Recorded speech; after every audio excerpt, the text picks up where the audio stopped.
Sir నిన్న ఢిల్లీలో press meet పెట్టి వైసీపీకి అన్నకు ఓటేయొద్దన్నారు సునీత.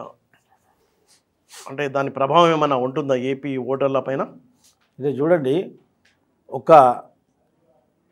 ఎంపీ, మాజీ ఎంపీ, మాజీ ఎమ్మెల్యే, ఒక మాజీ ముఖ్యమంత్రి సొంత తమ్ముడు, ఇప్పుడు ఉన్నటువంటి ముఖ్యమంత్రి యొక్క బాబాయ్, అంటే ఒక విఐపి స్టేటసు మొత్తం రాష్ట్ర వ్యాప్తంగా దేశవ్యాప్తంగా ఒక పలుకుబడి ఉన్నటువంటి వ్యక్తిని అతి కిరాతకంగా హతమార్చిన తర్వాత ఈరోజు 5 సంవత్సరాలు అవుతుంది.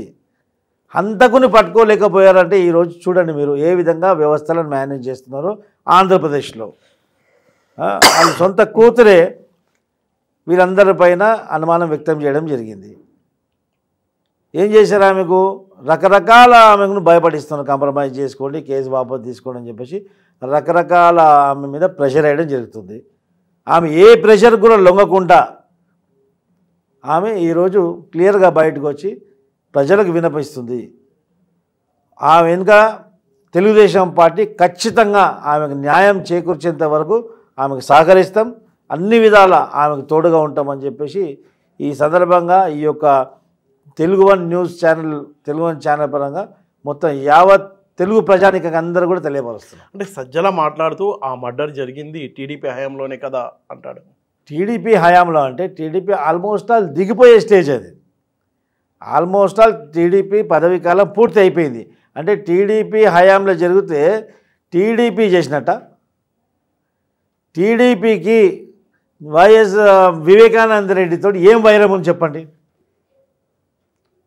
వైఎస్ వివేకానంద తోటి టీడీపీకి ఏం సంబంధం? టీడీపీకి ఏం లాభం ఆయనను చంపడం వల్ల? ఆయన ఉంటేం లాభం, మాకు పోతేం లాభం? ఆయనతోటి లాభం నష్టం అనేది కేవలం జగన్మోహన్ రెడ్డికి ఒక్కడికే ఉంటుంది. ఎందుకంటే వైఎస్ రాజశేఖర రెడ్డి తర్వాత అంత పేరున్నటువంటి నాయకుడు, ఆ జిల్లాలో కూడా చాలా సౌమ్యుడు, ఆయనకు మంచి పేరుంది. కాబట్టి వివేకానంద రెడ్డి రేపు రాజకీయాల్లో ఉంటే రేపు ఆయన వాళ్ళ కూతురు ఆయన కూడా రాజకీయంగా మళ్ళీ ఎంపీ సీట్ అడుగుతాడు, లేకుంటే పులివెందుల టికెట్ అడుగుతాడు అని చెప్పేసి రాజకీయంగా కేవలం వైఎస్ కుటుంబం నుంచి జగన్మోహన్ రెడ్డి ఒక్కడే ఉండాలని చెప్పేసి ఆ యొక్క నియంత పోకలతో ఈయనను హతమార్చడం జరిగింది.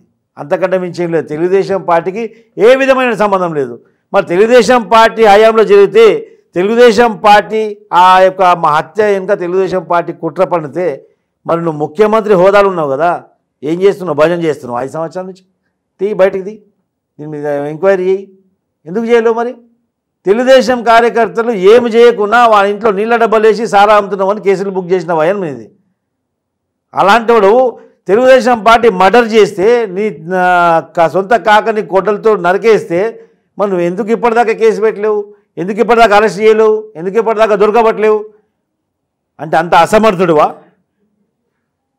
చట్టం ఎవరికి చుట్టం కాదు. చట్టం తన పని తాను చేసుకోబోతుంది. నువ్వు పదవి నుంచి కిందికి రాగానే బిడ్డ, దాని వెనుక ఎవరున్నారో అందరికీ మాకు తెలుసు.